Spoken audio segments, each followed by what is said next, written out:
Paris ser apelidada de Nova Babilônia parece ter um outro sentido agora. Apocalipse 14:8. Milton Neves, a lenda.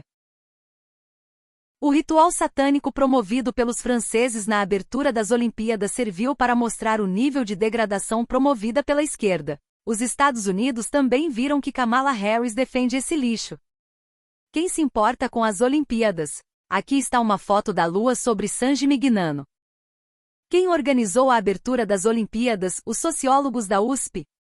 São corajosos para blasfemar Jesus Cristo e os cristãos, mas ficam quietinhos quando gays são jogados de cima de um prédio por alguém da religião da paz. A cena grotesca aconteceu na abertura da Olimpíada de Paris. É o que resta aos cristãos. Dezenas de observadores internacionais foram deportados ontem da Venezuela e cerca de 100 foram impedidos de entrar após Nicolás Maduro fechar as fronteiras do país. Mas curiosamente Celso Amorim, assessor de Lula, foi o único a conseguir pousar no país, sendo muito bem recebido pelo regime de Maduro. Para Celso Amorim, apesar de Maduro ter afastado seus principais concorrentes e de ter isolado o país, impedindo a entrada e a saída de pessoas, as eleições mostrarão como a democracia está consolidada na Venezuela. A Ordem Mundial Liberal começou há 250 anos, quando cortaram a cabeça de Maria Antonieta. Maria Antonieta era uma princesa elegante e feminina. A versão inicial da mídia a caluniou implacavelmente.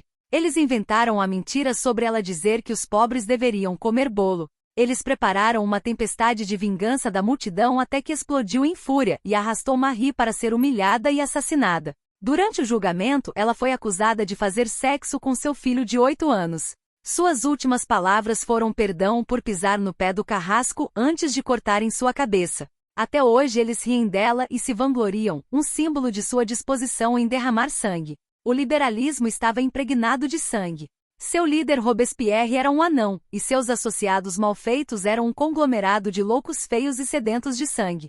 Qualquer pessoa nobre, bem falada ou mesmo loira demais era caçada e morta por ser aristocrática. Desde então, a era dos reis terminou. Nenhum rei pode andar orgulhosamente como superior da realeza. A multidão sabe que poderia matá-lo. Eles se lembram do gosto do sangue. O poder aprendeu que deve ficar oculto. O liberalismo iniciou o processo de formação de um sistema bancário complexo que permite aos ricos esconder os seus bens. Em vez de reis você tem representantes que claramente não governam, mas respondem a figuras desconhecidas, o verdadeiro poder. Enquanto isso, uma arrogância vulgar é promovida a você, a turba, como seu maior presente. Dizem que você é livre e igual. Todo esse sistema é uma celebração de você, a nobre multidão. Liberalismo é a transformação da humanidade em gado Nietzsche. E tudo começou em França, e em breve poderá terminar aí. Governo Lula. Ministério do Esporte faz post com macaco em referência ao barco do Brasil nas Olimpíadas.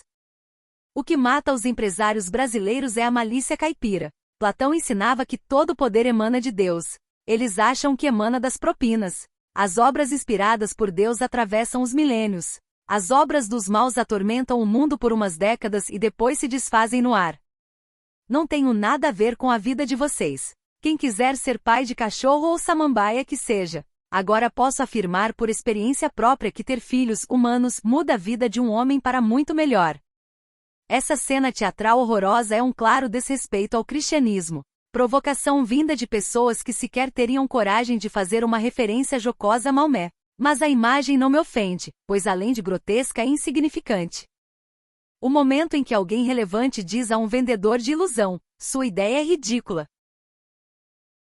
Foi um espetáculo grotesco, vulgar, apelativo, provocativo, desrespeitoso, desnecessário. Eu poderia passar o dia aqui listando adjetivos pertinentes àquela apresentação de extremo mau gosto. Porém, o que realmente vale destacar é que sim, independentemente das nossas náuseas, seus criadores estão cobertos pelo manto sagrado da liberdade de expressão. De mais negativo, o fato de que aquilo foi provavelmente financiado, ainda que parcialmente com dinheiro público. E não há nada mais tirânico do que usar o dinheiro dos cidadãos para bancar manifestações contrárias ou atentatórias à sua fé ou a seus princípios morais. De positivo, o fato de que as religiões cristãs já alcançaram um nível de consciência e tolerância capaz de suportar tais heresias sem invocar a violência para afirmar sua fé. Interesses concentrados x prejuízos dispersos. Essa foi a lógica que nos trouxe até aqui e continua a sangrar pagadores de impostos e consumidores para beneficiar os amigos do rei. Se o problema é a febre, quebrem-se os termômetros. Podem me chamar de saudosista, mas esse mundo tá muito chato.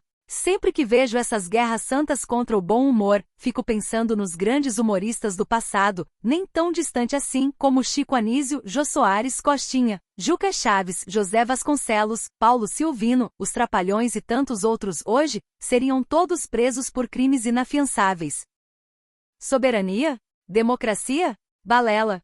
O problema do PT com a Starlink chama-se Elon Musk, o mais novo vilão dos esquerdopatas, e sua capacidade de fazer chegar internet, informação sem controle, de qualidade a preços módicos nos mais afastados rincões tupiniquins. O resto é conversa mole. Isso aqui é puro suco de PT. Sob sua gestão, as estatais tiveram queda de lucros no ano passado, e algumas voltaram a ter prejuízos pesados. Mas, para o ministro, é a Vale que está acéfala mesmo tendo triplicado seus lucros no último trimestre. Sabe como é? O apetite dos petelhos pelos lucros privados é insaciável. Alguém realmente acha que Maduro pode perder a eleição? A história e a lógica nos dizem que não. Ditadores não perdem eleições. Podem até entregar o poder se tiverem garantia de salvo-conduto e ou de asilo num país amigo, mas ser defenestrado pelas urnas não faz parte da tradição ditatorial. Eu torço para estar enganado, mas não apostaria um centavo nas chances de vitória da oposição neste teatrinho eleitoral da Venezuela. O TSE reiterou que não admite declarações e atos desrespeitosos à lisura das eleições no Brasil. Nada incomoda mais os inquisidores do TSE do que alguém cometer a heresia de colocar em dúvida as sacrossantas urnas de eletrônicas de Pindorama. Maduro é um notório ditador, mas suas reiteradas fraudes ao processo eleitoral venezuelano nunca foram motivo de críticas pelo TSE, que inclusive havia aceitado atuar como observador das eleições naquele país. Governos autoritários querem sempre mais poder, por isso odeiam descentralização. Quem ainda se lembra dos famigerados 33 milhões de famintos da campanha eleitoral de 2022? E das acusações de negacionismo a quem ousou suspeitar daquele número, tirado da cartola por uma ONG qualquer? É notável a naturalidade com que a mídia mainstream varre para debaixo do tapete as suas próprias fake news. Faz sentido que as forças malignas tenham investido contra a França. Satanistas não inventam seus rituais do nada, mas a partir de zombarias perante o que é verdadeiro e genuíno na fé cristã. Como filha mais velha da Igreja, a França certamente é um dos alvos mais desejados. Tudo que a esquerda toca decai, piora, morre. A visão de mundo dela é essa, o mundo que aspira é esse. As Olimpíadas já foram edificantes. Hoje são a melhor imagem da decadência. Para o demoníaco, só o inferno é perfeito. Se a França um dia foi o berço da civilização ocidental, hoje ficou claro ter se tornado seu leito de morte. Ainda pode ter achado a abertura das Olimpíadas um grosseiro espetáculo de mau gosto, ou a lacrosfera mundial exige que se tenha gostado daquela aberração.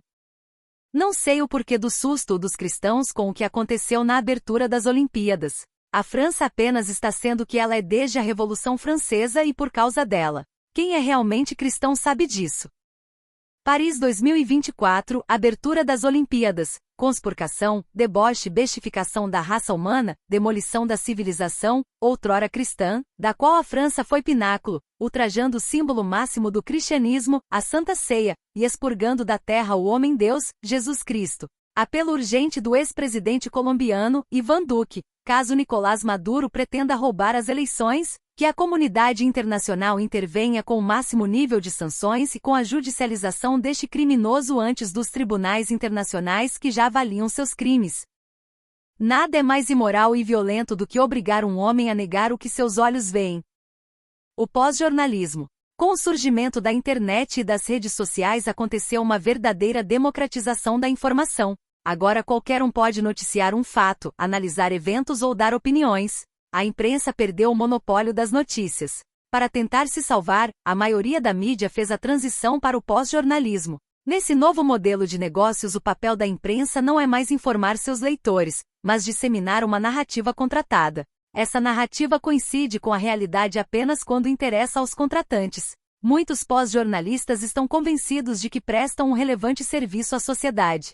Mas a maioria sequer tem plena consciência das origens e das consequências das ideias e narrativas que disseminam, ou de quem são seus contratantes.